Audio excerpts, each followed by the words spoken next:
আসসালামু আলাইকুম, সবাই কেমন আছেন?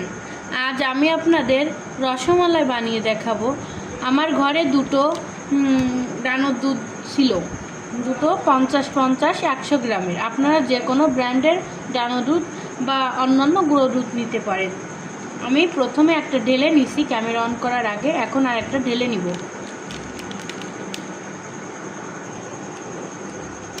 আমার দুধটা ঢেলে নেওয়া হয়ে গেল।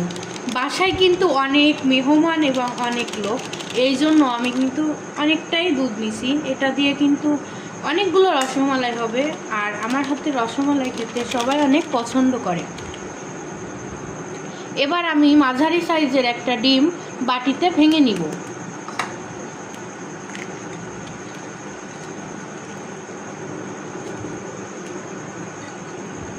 ডিমটা কিন্তু সুন্দর করে ফেটিয়ে নেব। আপনারা যখন অল্প গুঁড়ো দুধ দিয়ে বানাবেন তখন আপনাদের পরিমাপ বুঝেই ডিম দিবেন। এখন আমি আমার হাতের কাছে ঘি নেই, এখন আমি সয়াবিন তেল দিয়ে গুঁড়ো দুধটা মেখে নিব। অল্প অল্প করে সয়াবিন তেল দিয়ে আপনারা দুধটা মেখে নেবেন সুন্দর করে। আমি কিন্তু সুন্দর করে দুধটাকে মাখিয়ে নিলাম, দেখেন কেমন হয়েছে। এটা আপনারা বুঝে মাখিয়ে নেবেন। আমি এখন দুধের সাথে বেকিং পাউডার মিশাবো।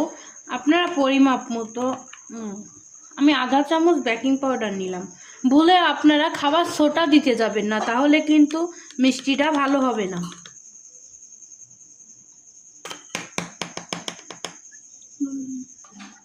আপনারা একটু আটা নিয়ে নেবেন, কারণ আমাদের গ্রাম অঞ্চলে হাতের কাছে সবসময় সব কিছু থাকে না। আমি এই জন্য আপনাদের একটু আটা দিয়ে দেখিয়ে দিলাম। এখন আমি ডিমগুলো মাখিয়ে নেব, অল্প অল্প করে দিয়ে মাখিয়ে নিতে হবে। যখন আপনারা 10 টাকা দামের গুঁড়ো দুধের প্যাকেট দিয়ে রসমালাই বানাবেন, তখন অনেকে আছে 10 টাকা দুধের যে প্যাকেট একটা দুটো দেয়, তখন কিন্তু একটা ডিম লাগে না। আমার ভাইয়া এবং আপুরা একটা কথা শুনেন, পাশে কিন্তু অনেক ব্যাড সাউন্ড হচ্ছে, ঘরে বাচ্চা আছে এবং সাইডে অনেকে কথা বলতেছে।